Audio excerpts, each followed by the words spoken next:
வணக்கம் மக்களே, நான் உங்கள் சிவகுமார். விஜிபி டூர் ரெஸ்டாரண்ட்டில் மக்களுக்கு ஸ்நாக்ஸ் வாங்கி கொடுக்க வந்திருக்கோம். ஃபுல்லாக நம்ம ஆளுங்க தான். ரெஸ்டாரண்ட் ரொம்ப வழியுது. எவ்வளோ பெரிய ரெஸ்டாரண்ட் பாருங்கள், ஃபுல்லாக நம்ம ஆளுங்க தான்.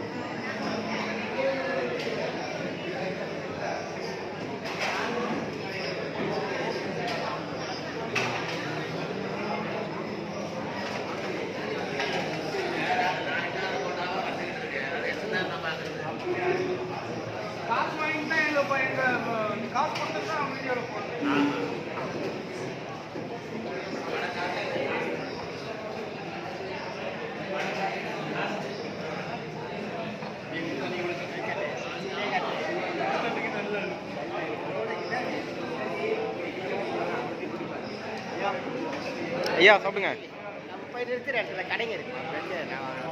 இவர் நம்ம யாத்திரைக்காக இலங்கையிலேருந்து வந்திருக்காரு. ஐயா